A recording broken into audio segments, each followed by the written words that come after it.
பெண்கள் சமூகத்தின் முதுகெலும்பு என்று முதலமைச்சர் ஸ்டாலின் தெரிவித்துள்ளார்.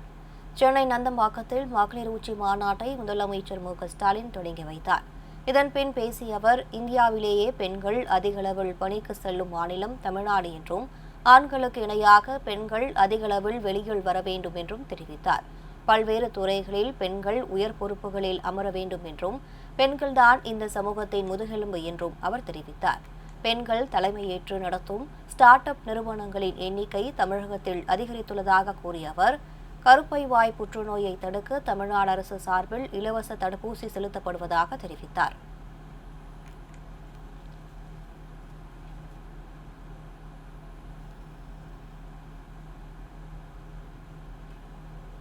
இன்னைக்கு இந்தியாவிலேயே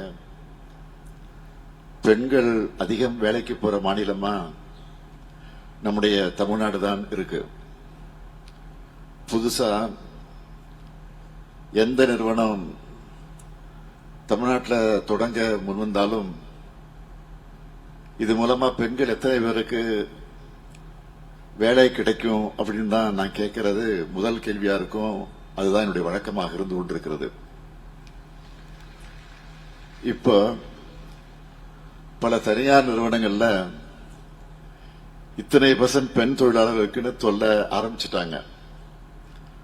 ஆனா பெண்கள் அதிகமா வேலைக்கு போறதிலேயே நாம திருப்தி அடைஞ்சிடக்கூடாது. ஆண்களுக்கு இணையா பெண்கள் வெளியே வரணும். ஏன் இன்னும் அதிகமா வரணும்? புதுசா வளர்ந்து வரக்கூடிய துறைகள்ல பெண்கள் இடம்பெறணும். உயர் பொறுப்புகள்ல ஆண்களுக்கு சரிசமமா பெண்கள் இருக்கணும். அதுக்காகத்தான் 185 கோடி ரூபாய் உலக வங்கியினுடைய உதவியோட இந்த தமிழ்நாடு மகளிர் வேலைவாய்ப்பு மற்றும் பாதுகாப்பு திட்டத்தை தொடங்கி இருக்கிறோம்.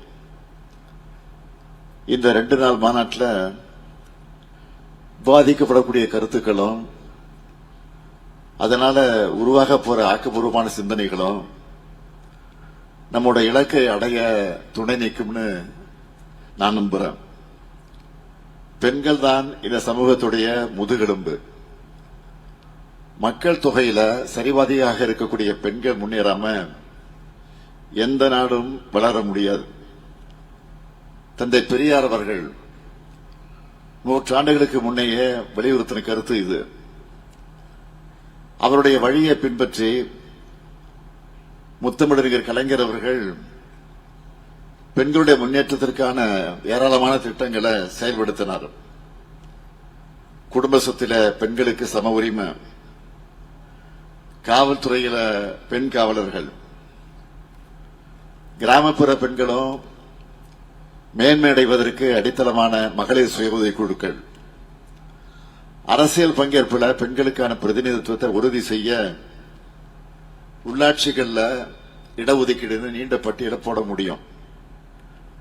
அடுத்து இப்போ திராவிட மாடல் அரசுலையும் பெண்களுடைய சம பங்களிப்பை அதிகரிக்கணும்னு இதுவரை இல்லாத அளவுக்கு பல திட்டங்களை செயல்படுத்திக்கிட்டு இருக்கிறோம். அதுல முதன்மையானது பேருந்துகள்ல கட்டணமில்லா விடியல் பயணம்.